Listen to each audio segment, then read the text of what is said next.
Hello, everybody, and welcome to Wholesale Change. It's the webcast and podcast from Distribution Strategy Group, where we provide thought leadership for wholesale change agents like you, because if you're on this call, you probably are a wholesale change agent. I have two co-hosts today, so I'm delighted to introduce them. First, Jonathan Bein, the Viceroy of Value and the Doctor of Distribution and a PhD. That's why I call him the Doctor of Distribution. How are you today, Jonathan?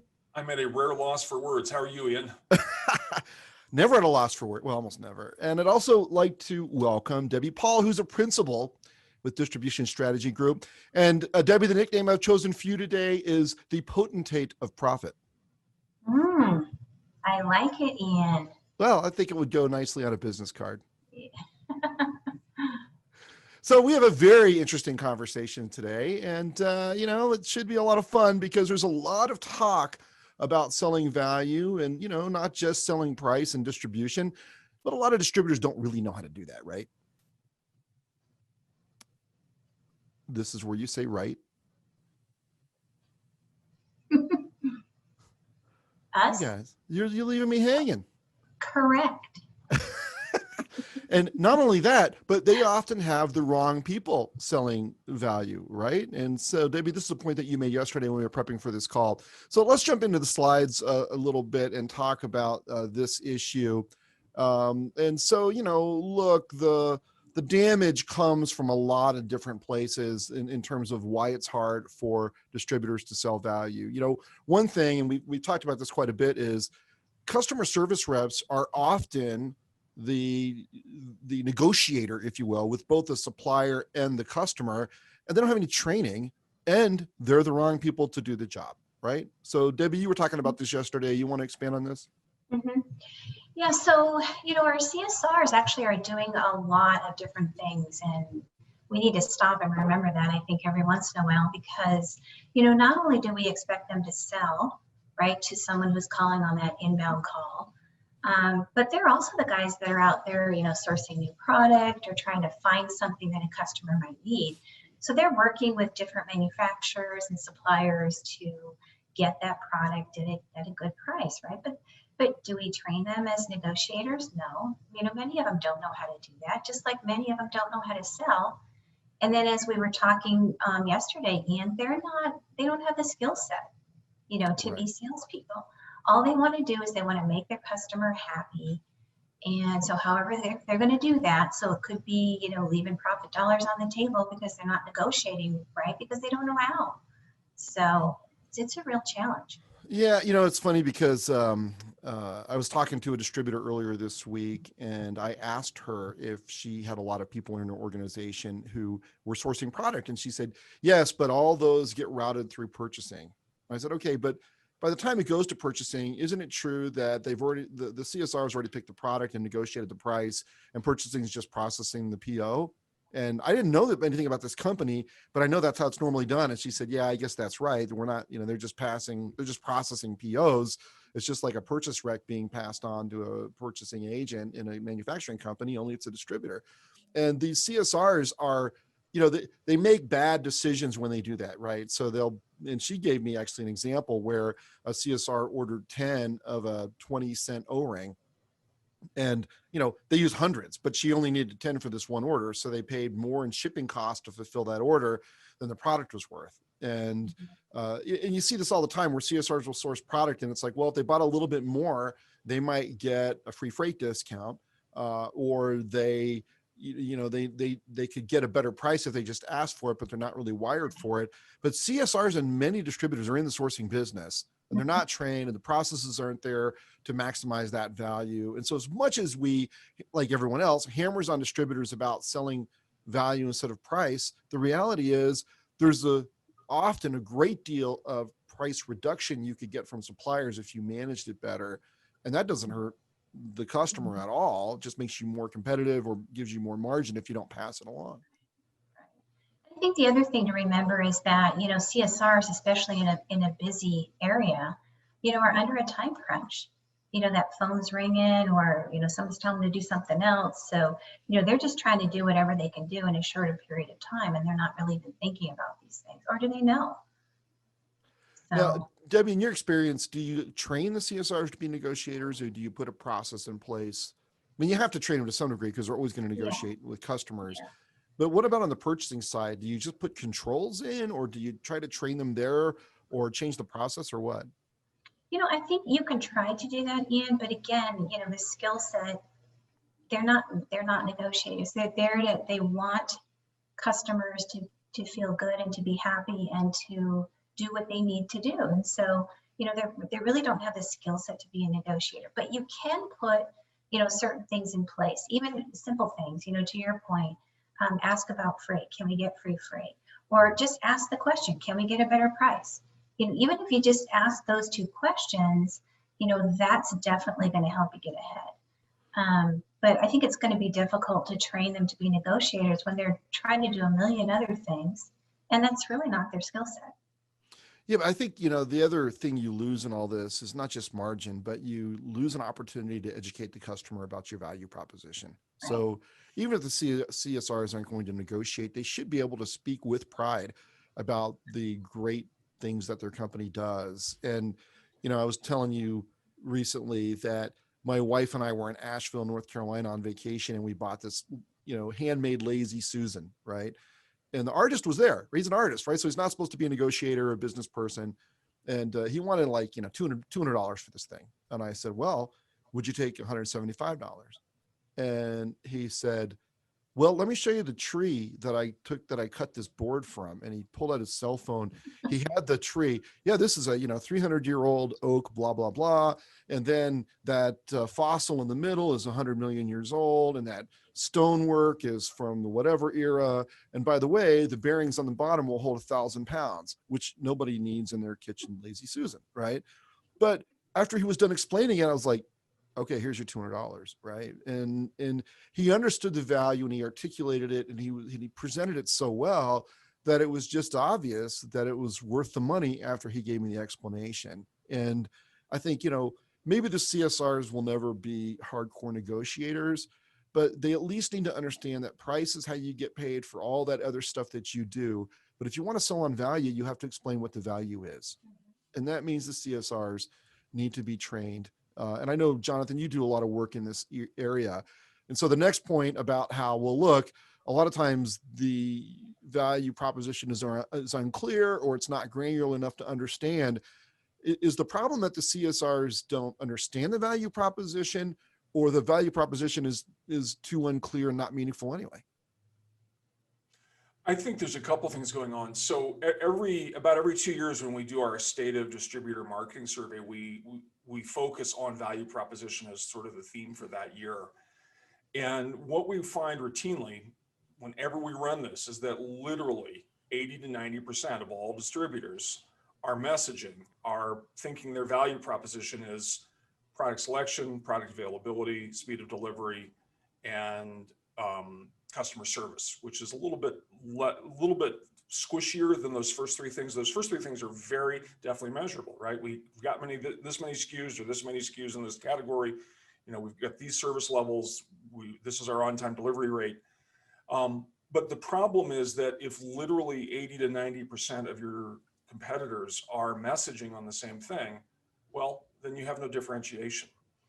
So I think there's a vast swath of the folks that just don't have a differentiated value proposition, at least as it's been articulated to the market so far. I think, in fact, they are doing things that are differentiated. Many distributors, small, medium, large, but they haven't gone through the effort.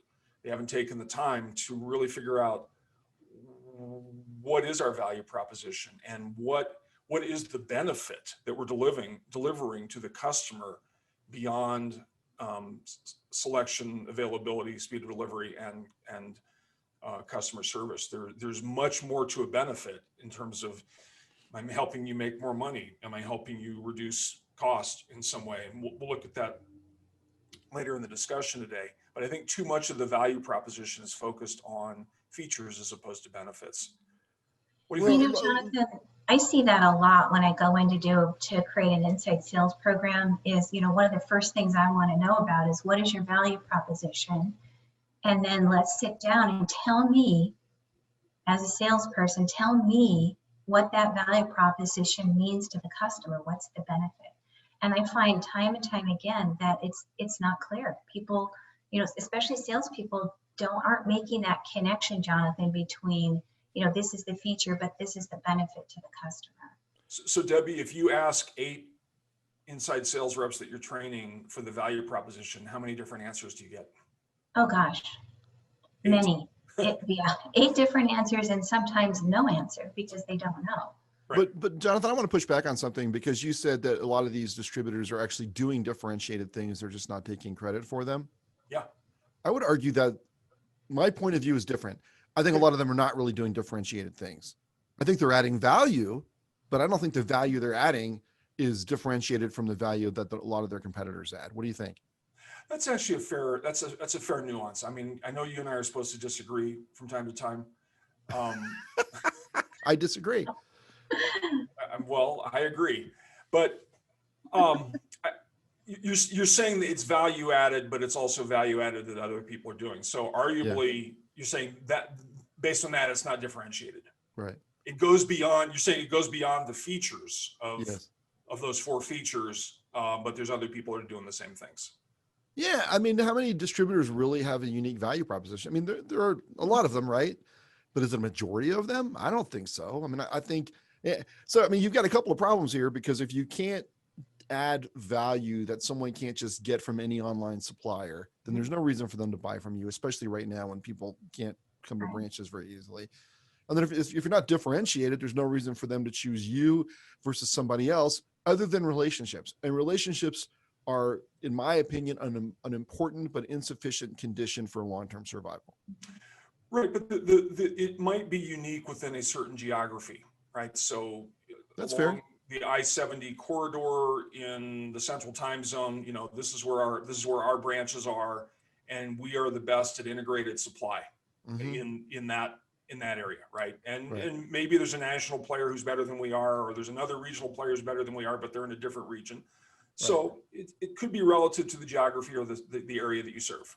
Yeah. And look, I mean, people talk about differentiation, but very few companies do things that nobody else does, right? So you're going to have competitors, and that's okay. I think, what you want to make sure you're doing is you're building value that's as differentiated as you can make it, because part of the problem is if you don't do that, then you just wind up adding cost to an industry, right? So if everybody offers free freight, then it's not an advantage. It's just a new cost for the industry, right? So American Airlines invented their frequent flyer program, and for a while that drove business for American Airlines. Now it's just a cost that every airline has to bear. It's not differentiated because they've all got it, right? I mean, you might get some retention because people want miles on your airline, but you don't really have a competitive advantage versus somebody else. Well, I think in that particular case, though, there is differentiation within frequent flyer programs at this point. Fair enough, but I think they're viewed as, I mean, most people are not picking their airlines, based on their frequent flyer programs. They're picking them based on who's got access, service to their airport. Fair enough. And then if there's multiple, they'll go with the one that got the program with. Yeah. Okay. And then, Jonathan, as the viceroy of value, you obviously should speak to this third point, which is that distributors are not communicating economic value, which is a professorial way of putting it, which comes from the professor. So explain this to me. I have to profess. So I think if we look back at the marketing mix, the 4 Ps, right? You've got price, product, promotion, and place. Our view of thinking about the marketing mix is to start with value. Start with price, understand value. Actually understand value before you try to determine price.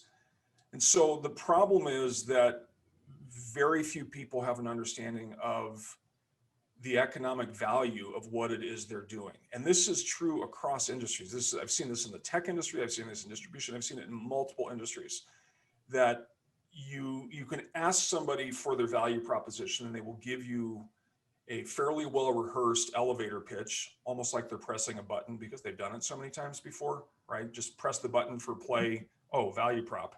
Right. If the next question you ask them is, well, help me understand what is the economic value of what you do, of what you just said, Right. that value proposition? What's the economic value to your Can't customer? do it. Can't do it. They can't do it. Right. And these are smart, educated, pedigreed, experienced, successful executives. Way more than 99 out of 100 can't answer that question. Yeah. But by the way, I should have pointed at the top of the show, we do have a chat box and a Q&A, so please feel free to weigh in if you have questions or comments. We love to have people add to the show, but also sometimes they disagree, and that's fun too. So don't hesitate to add value. So yeah, I agree with you. I mean, I think, there are companies like Hisco, for example, that does a good job demonstrating economic value, right? And I think it's Radner is another one that we've come across, and there are others. Stellar Industrial Supply does it. So, and we don't have any, we're not promoting any of these companies necessarily, but we've seen them take steps to be able to demonstrate economic value to the customer. And they're able to, they say, here's how much money we saved you. And it really takes the focus off of pricing, right? 100%. I mean, I think there's really kind of two forms of messaging or value being communicated here. One is corporate messaging, corporate value. Right. Mm-hmm. And then the other is product messaging, product value, right? So a lot of the corporate messaging, corporate value happens at the time of establishing the relationship. Right. The account, you get a new account, you're selling that value. The field sales rep should be selling that value. But it needs to be reinforced in different ways, right? It needs to be reinforced at different touch points. So in prior versions of this show, we've spoken about value-added services and the importance of them in this commoditized world. You're not always going to be able to monetize every value-added service, but right. It's important to communicate, hey, we just gave you this much value, or this was the price that we might have charged you for this thing, and we're showing a 0 on the line item for that. There's all kinds of opportunities at touch points to communicate value, including even on an invoice. So if you look at the entire range of touch points you have with your customer, there's an opportunity to communicate value at every one of those touch points. Agreed. So we want to share. Understanding also, I think. Oh, sorry, Ian. No, go right ahead. I was just going to say, it's also understanding, often, price comes up. Well, get me a better price. Can you get me a better price? How do we do this? And, oftentimes, especially salespeople get kind of wrapped up in that. And so the first thing they think about is, oh, well, how can I get a better price, or how can I do a discount or whatever, instead of stepping back to say, okay, what value am I providing? Is my company providing? And trying to, get the conversation back to value versus just price. It's funny because, sorry, Debbie, I like to make a lot of sales calls, as you know, when I'm working with distributors. And one of the things I've noticed is really, really top-notch sales reps are practically offended when their customers ask them for a better price. Mm-hmm. Like, what am I, chopped liver? I'm not adding enough value. You're not willing to pay extra for me? Come on. And when I was at Whitecap, my last corporate employer, we had someone come in from outside the industry. And that's, we had a really, really good sales force there. And he went from brand new to the industry to like a top 10 rep out of a, group of 500 in just a few years. And when I made sales calls with him, I felt like customers were afraid to ask him for a discount. They loved him. He would, like all sales reps, he would game the system a little bit to make sure that his deliveries were made first, which made all the other account managers mad. So you have to manage all that stuff, because great salespeople have tremendous skills of persuasion, and they know how to play a system, and they don't just aim that at the customer, right? They aim that at the employer. But man, his customers loved him, and he had really high margins. And, he was just out there like, I'm part of the value that you're paying for. And if you think you can get that from somebody else, then, you and I are going to have a hard conversation. And I think, not everybody can pull that off, but everybody should have some of that attitude. And it's the opposite of what you see from a lot of customer service people who are like, well, I'm going to do a great job getting you product. I'm going to do a great job providing you service. And one more nice thing I'm going to do for you is give you discounts, rather than viewing the price as a thing that you get back for all that other stuff you do. So here's a question to both of you. So if we think about the features, selection, availability, speed of delivery, customer service, and we think about the benefits, if I'm really good at the features, can I charge a higher price for that to my customers? Or do I have to be really good at benefits to charge a higher price? So we're probably going to argue about this, Jonathan, but I think the Yeah. whole sell benefits instead of features is hugely oversold in marketing. And there are a couple reasons for that. One is that if you stress benefits to an expert who clearly understands them very well, it's very easy to offend them by making you think you're condescending to them. So to give you an oversimplified example to make the point, if I tell the contractor, hey, this new DeWalt 60 volt battery lasts longer, that's the feature, which means you can drill more holes, that's the benefit. The contractor's like, yeah, no kidding. Right. And so for technical audiences in particular, they're like, look, if I'm a design engineer and you're selling me electronic components, tell me the features. I understand the benefits. Don't talk down to me. And Okay, so, but let's distinguish between corporate messaging versus product messaging. You're oh, talking about fair product. enough. Yep. Go ahead. What about at the corporate level? Because my question was really a corporate messaging question, right? Yeah. Can I charge more because I have great selection, great service levels and great delivery and we'll call and pick up and great customer service? Hey, Or do I great. have to really be delivering economic value to you as a distributor to charge those higher prices? I think my personal view is definitively people want to get orders off their desks, right? Particularly in B2B where they're not shopping recreationally, right? And so they will pay more. And that was Grainger's value proposition for years. And I think it's what Amazon has discovered because they're very rarely the lowest priced place to buy stuff anymore, but they're growing like crazy because you can get a whole bunch of stuff in one place. And it's satisfying, lowers your frustration not to have to shop around. And so, yes, I think you can charge more for that. Although these days, no one's going to beat those marketplaces at that attribute. So, I'm not sure how valuable it is anymore. What do you What do you think, think, Debbie? Yeah, I agree with Ian. Ian, I want to circle back and talk about your drill Okay. scenario that you were talking about. I think the way that you laid it out, absolutely. But I think if, as a good salesperson, you're understanding what that person's needs are. Mm-hmm. So the conversation prior to your conversation might have been, gosh, I'm just not as productive as I need to be, so I need a bigger, faster drill that can drill more holes. Right. So that could have been the preceding conversation. And then the salesperson is responding with, well, our drill has this feature and this benefit.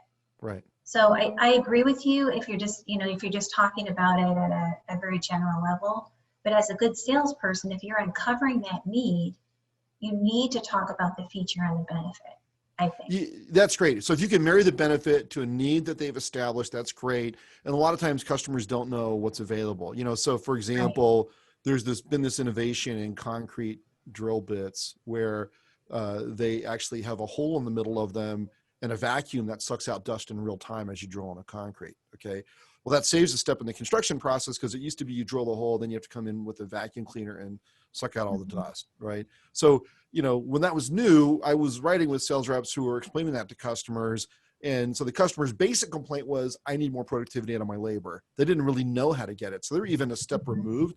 They weren't even asking for that solution. They were just asking for a higher order benefit. And the sales rep was able to say, well, if you use this new system from Bosch, DeWalt or whomever, it'll draw out the dust automatically and improve your productivity. So I would absolutely agree with you in those situations. It's very valuable. You just have to be careful who you pitch it in what situations. So I'm going to throw one into the mix, which is, I think, differentiation on delivery. So there's basic delivery services. This is a differentiation. I was working with a company in the building materials space around 2008. And Ian, as well as anybody, companies at that time lost a significant amount of their revenue, often half or more. So this company was in that space, and they were looking at customers that were getting too good a price on what they were selling. They decided we got two ways we can go out of business. We can give it away, or we can not give it away. Right. And so they decided they were going to not give it away and see what happened. And they raised the prices knowing that they were going to fire customers. Right. And sure enough, a lot of customers left, but 11 to 14 months later, a bunch of those customers came back. Mm-hmm. And we did the analysis for this company. We did the customer research on why there was churn and why they were coming back. they were willing to pay a nickel or a dime more to get the product delivered, not just to the address, but to the floor and to the corner of the floor where the building materials needed to be delivered. Okay. And so it was a really clear case. I mean, and you didn't have to be Nate Silver to look at the graph to see what was going on. I mean, Right. you know, it's like 11 to 14 months later, a bunch of these customers just started coming back because they realized there was value in the delivery, in the differentiated delivery service that this distributor was providing to them. And they were delivering things that were large enough that, you know, if you got it to the wrong corner on the wrong floor, you know, somebody was going to have to take time and energy to move it from that wrong place to the right place. So there was value there. Right. So we have a comment from Ray. We only use first names when people contribute comments. Credit facility to the distribution customer is the most overlooked economic corporate value as sold to an owner or general manager. So I think he means open line of credit, right? And so that smooths cash flow for the customer, and it's a huge value add between the manufacturer and the distributor. It actually adds value both ways, right? So you're creating a supply of working capital in the form of carrying receivables. Product economic value has more of a life cycle once other products catch up, right? So there's sustaining value in terms of a credit facility versus a product life cycle, which you know runs its course. And he ends with, so we really have to have different conversations about selling our company value and getting, versus getting orders for a product. And, so I think that's a good point. I mean, I think that, and particularly if you're creative, with your financing. So I know some distributors are getting into equipment financing, for example, or, Hilti does what they call fleet rentals for concrete hammers, where you can just basically rent the hammers, and if one goes down, they'll come out and replace it and give you repair the other one. I mean, it's pretty interesting, which is a financing thing, right? It sounds like a service thing, but it's actually a financing thing, because it means you don't have to buy the hammers. You're just basically leasing them. You don't have to deal with the hassle if they break. So that's a very good comment, Ray. And I think, we could probably do a whole show on creative ways that distributors can provide financing to customers. And we probably should do that sometime. So thanks very much for that comment. We appreciate it. I want to go to the next page here. We have something fun to show you guys. So, sometimes, the bottom line is the value proposition just isn't that good, right? So, that's a problem. And one of the very common things we see is that countless distributors like to offer what, Jonathan? Can you finish my sentence? Oh, what you need, when you need it, and potentially where you need it. Right. And so we did a little research to find out, well, just how long has this value proposition been in place? And the earliest mention we could find of it was from 1920 in the Timberman magazine, because at the time there were no women in the timber industry. It was Timberman magazine. And this is from the May 1920 version. You can find this on Google Books. And there it is at the top right, what you want, when you want it, where you want it. And as I was looking at this ad last night, I also noticed they have write or call for prices. So I bet you 10% of distributors today have some version of that slogan and still have call for price on a bunch of stuff, both on their websites. Well, but I'll give you, we actually quantified. So you've got the when this first appeared. Right. We did a search on Google a couple of years back, and we said what you want, when you want it, or what you need when you need it, in quotes. Right. And then we put in supply. We got more than 1 million hits back. So this may not have been the tagline of 1 million distributors, but it was prominent enough that the search engine picked it up and said, yeah, there's 1 million different distributors that have got some version of what you need when you need it, or what you want when you want it. Yeah. So this ad's funny because on the same page as this ad, there's a picture of a gigantic railroad mounted World War I cannon with the steel manufacturer bragging that our saw blades are made with the same stuff that this cannon was made out of for World War I. And that's how long ago this was, but this is still what distributors are saying. It's not differentiating. I mean, you have to do it, right? I mean, but it's just table stakes. If you can't get customers what they want, when they want it, and where they want it, you're not a good distributor, right? It's like, saying, our differentiating characteristic of our car is it's got 4 wheels, a steering wheel, and an engine. Like, wow, that's fantastic. Congratulations.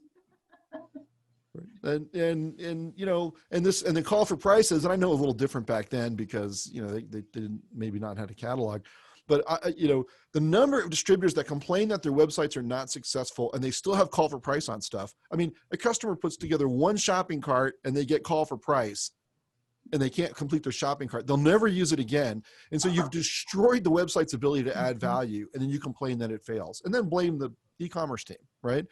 And so, you know, this stuff this is kind of madness at this point, maybe just because I've been fighting it for so long, but, you know, don't say this, come up with something that's really differentiating, and for heaven's sake, put prices on stuff. You can't get away with not pricing things anymore. That ship sailed a long time ago. Thoughts? Totally agree that the price thing just drives me nuts. You know, I mean, just even as a consumer, if I'm looking at something to buy something more commercial, you know, I am not going to do that. I'm not going to spend time to call to get a price. There's just no way. No. On to the next one. I was looking at new motorcycles yesterday, and I went to these dealer sites, and a bunch of them had, you know, you had to fill out a form just to have somebody call you to get a price. It's like, I'm not going to do that, right? And business customers are not shopping recreationally for motorcycles. They're trying to get their operations running. They're, you know, if you're not going to offer them a price, I mean, you may get that order that one time because it's the only place or the first place they found it, but they're not going to keep coming back. It's annoying. Okay, enough ranting. Sorry. The rant quota is up. Okay. That's fair. That's fair. Okay. All right. You ready to move on to benefits? Yes. Okay, Jonathan, you can lead this discussion, so take it away. Well, let's all jump in. But, you know, there's a bunch of ways to think about benefits that distributors create for their customer. And it's going to vary slightly based on whether you're MRO or OEM, or if you're in industrial, or if you're in retail or construction. There's going to be variations on these benefits that are specific to your industry. But when we look at sort of the broadest swath, Michael Porter describes something called the value chain, which is famous. It's old, but it's still valuable. And what he looked at is the different functions of a business. So he looks at inbound logistics, he looks at operations, he looks at outbound logistics, sales and marketing, service, there's HR functions, there's other functions in the business. The vast majority of what we as distributors do in providing value for our customers focuses on inbound logistics, which could have something to do with supply chain. So where do we have this here? Yeah, the first one, purchasing and supply chain efficiencies. A lot of what we do has, you know, ties into that function of the business, the inbound logistics. Like integrated supply. Like integrated supply. And there are great stories of success on, Sure. you know, integrated supply, building value for end customers, and then, you know, the distributor extracting the value and price and building the value in the enterprise of the distributor. So there's a lot of opportunity there, but I think there's a way in which a lot of the benefits there, the value add, it's like what you said before, there are other distributors that are adding value in the supply chain. I think there's richer opportunities to have impact to the customer's operation. Again, whether it's you're in retail or in construction or in you're selling to manufacturers, doing things that improve the customer's expertise, making them better at what they do. And this could be process training, it could be product training, it could be certification. Mm-hmm. It's increasingly online, by the way, but to the extent that it's really good, it's going to bring your customers to you, and they're going to perceive you as delivering more value. Another benefit, and this is a broad one, there could be lowering labor costs. Debbie and I worked on with a company that sells sign printing, embroidery stuff, and LED lighting. And they were able to identify a product that once installed would take significant labor out of the entire process, right? And it was a really material number. Ian, you got a happy grin on your face. What are you thinking? No, I was thinking about the lower labor costs, which is what I was talking about with hammer drills that have the suction built into the drill bits, and that made me happy Okay, because it saved customers a lot of money, and that saving money, improving productivity makes me smile. there you go. Right on. Well, so yeah, so the next one is increasing productivity. We just did a value proposition for a company in the construction space, and part of the value proposition was how they made their customers much more productive on the job. Hmm. And it was tangible, it was evidence based. They were able to build that into a value proposition and deploy it not just in their domestic operations, but their international operations. Obviously, also true in the manufacturing world. So if you're doing industrial automation, there are huge opportunities to increase productivity, to increase throughput, um, and to measure that. And there are systematic ways to measure that. In fact, Ian, you mentioned, actually, Debbie, you want to talk about the documented cost savings that we've seen with a couple of our customers? Yeah, definitely. We have a couple of customers that do this really, really, really well. And it can be anything from, them going in and looking at a process and changing up a process. It could be a situation where they're recommending a different product, and the product actually may cost more, but the back end production savings are way more than what the added product cost is. So there's a number of different ways that you can do documented cost savings, but to do it well, you need to have, good salespeople who understand how to do it. You need to have a good process around how to do it. And you have to go back, at the end of the year to that customer and say, look, here's the dollars and cents. Here's what we actually saved you. And I'll tell you that the customers that do this do it very well. And they've got customers for life, basically. And very large customers, actually, that distributors have. It's a lock-in, right? I mean, it's Totally. it's a real cost of switching if they were to shift away from that distributor, right? And that's truly differentiated, right? Because even if another distributor offered similar benefits, there are exit costs to the relationship that you cannot escape from a customer's perspective, right? So it's differentiated.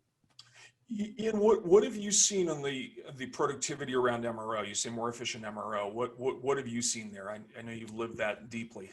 Yeah, I mean, a lot of times it's like things around like kitting or labeling or making the maintenance staff more efficient, or if you're selling into hotels, you might provide products that are bundled for the maintenance staff to be able to install or use to maintain 100 different rooms in the property without the customer having to sort through and put all that stuff together.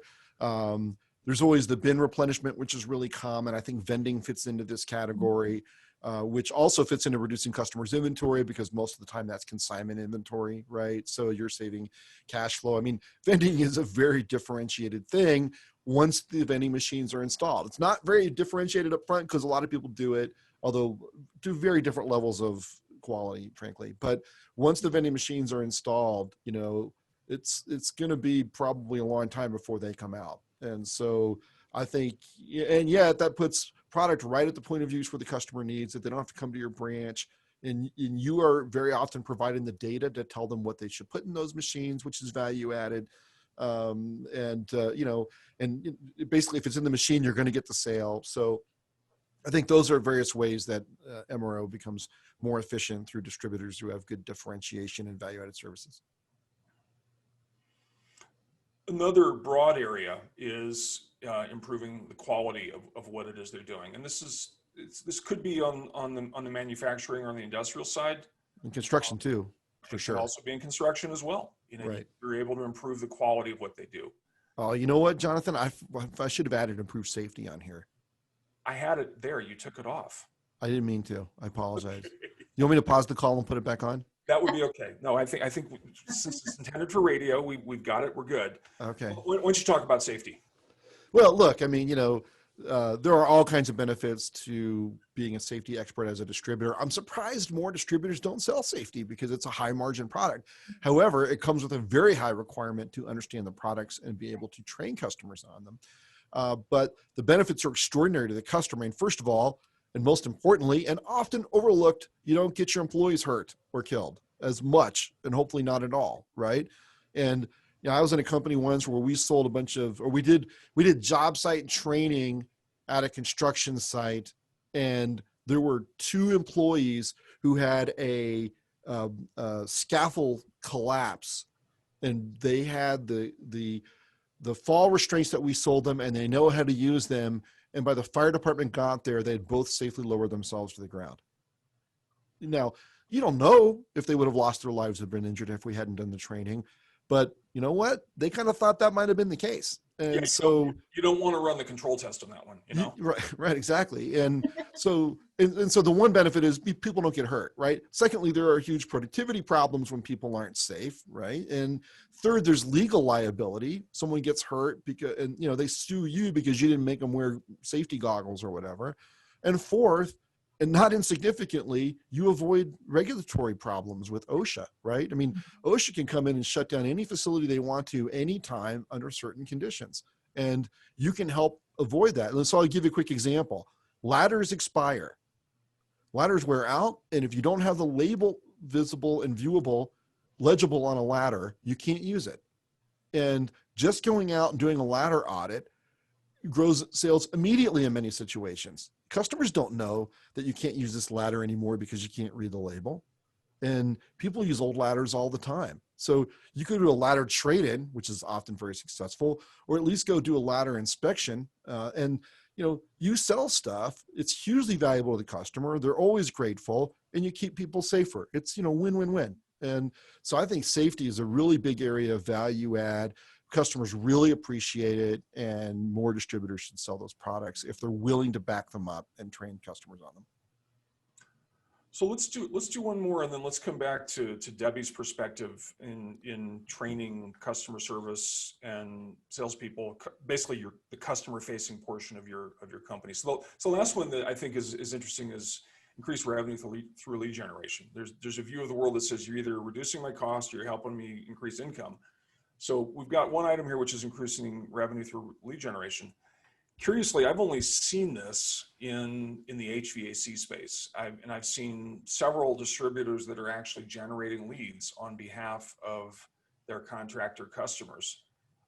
There must be other distributors that are doing it. I just happen to have seen it there. So I'm curious what either of you have seen or what thoughts you have on this idea. Go ahead, Debbie. Sorry. No. I was going to say, we've seen this with another client a few years back, Jonathan, who was kind of more of a master distributor. And so, what they were doing was they were doing marketing on behalf for their distributors effectively. And so they were creating demand and generating leads for their distributor customers. So they were kind of a quasi manufacturer / distributor themselves, but they position themselves as a manufacturer. And so that whole process, I mean, they would create catalogs and send them to end users. I mean, they just did a whole bunch of stuff to support their distributor network and generate leads and user leads for them. And so they were really creating pull with the end user. Correct. That was going to come back through the channel to them. Exactly. Okay. Yeah, and it worked very well. Yeah, I mean, I think it's HVAC contract or HVAC distributors because there's an intermediary, right? I mean, the contractors are basically reselling the product as part of the service that they do, right? So they're buying a condenser fan motor for an air conditioning unit. They're turning around and marking that up and selling that to the customer. And by the way, if they're selling it refrigerant, they're marketing up by hundreds of %. But so you've got an intermediary there, and they need customers, and so the distributor can help promote that, I guess. But I don't know why it's not seen more outside of HVAC. I mean, most distributors that we work with are what are called merchant distributors or merchant wholesalers. So they're selling to the end user, which is sort of different than the classic wholesale distributor who's selling product to an entity that's going to resell. Like the office supply master distributors would sell to office supply distributors, and some verticals just don't really have that two-step distribution to a great degree. So Debbie, when you look at this, the theme as our profit potentate, I got that right. When you look at some of the ideas here, and we go back to the theme of today's discussion, selling value, not price, what thoughts would you add about maybe what we're sharing here, or how our listeners might consider selling value instead of price? Yeah, and I think, this is the basis of any good sales training program. So when I actually go in and I build an inside sales team, I'm building also a sales program that really highlights this. It's how to sell. So many salespeople go in and say, yeah, it has, 12 prongs, it weighs 10 pounds, and they're talking feature, but they're not talking about the discussion that Ian and I had, which was talking about, well, how can I, let me look at this customer from a more strategic view, step back and say, let me look at their operation. How can I maybe help them, be more productive? How can I help them lower labor cost? Instead of just going in and trying to sell, a 3M adhesive. And that's what a lot of salespeople do. They just go in and they just want to sell a product. Let me just sell a product. They're not looking around to say, what else can I do? What should I really be looking at here to help my customer be more productive, lower labor costs, be more efficient, whatever the situation is. And that's what I find. I find there's a real gap there, between just wanting to go in and sell a product versus looking at their customer in a more strategic way to say, what else can I do here? Yeah, if I can add to that, I'll tell you, I can tell if an account manager is any good by most of the time by whether or not they ask questions from the customer in a way that is getting at what the customer's needs are, because you can't sell value if you don't know what the customer's needs are. I mean, unless you just get lucky, right? And one of the other litmus tests for me is if the if the rep really needs marketing collateral to sell, they need something to talk about. I need that promotional flyer. I need that discount. Not that the really good reps don't hand that stuff out, but for the less experienced reps, it's a crutch that they need to make the sales call because they don't understand the business enough or they aren't skilled enough as a salesperson to ask the really important questions about value. Because let's face it, you go in with a promotion on something and, hey, we're in marketing, we like to promote stuff, but it's a crapshoot as to whether or not the customer needs that. You're just, spewing out offers and we can do that more efficiently with direct mail and email than we can do it through account managers. But account managers who need that crutch and, they go in, hello, Mr. Customer, we've got a sale on spray paint today. That's not selling, right? That's just in person to person promotion. And so if I'm with an account manager, and by the way, like I said, great account managers will still hand that stuff out, right? But they go in asking about needs. How's business going?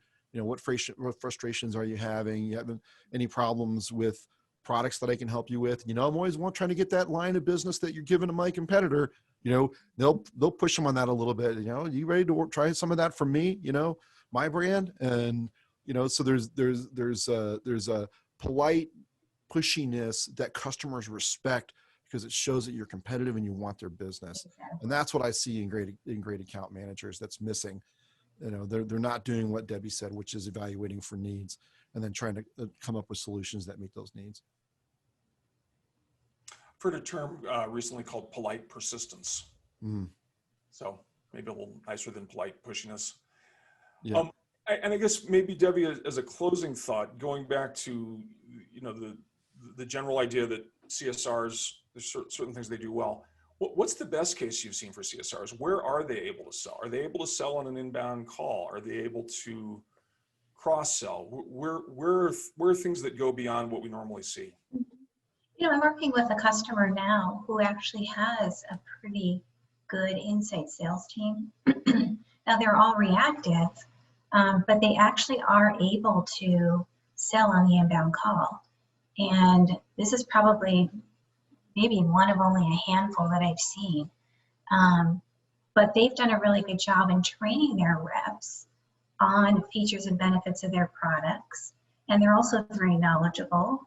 But they take it to the next step. You know, they're more around asking these kinds of questions, you know, versus just trying to say, well, let me sell you this widget today. And so it's been a pleasure to see that these CSRs or inside salespeople are actually able to do, you know, some selling and some negotiating. And so it's possible. You know, it really gets down to the skill sets.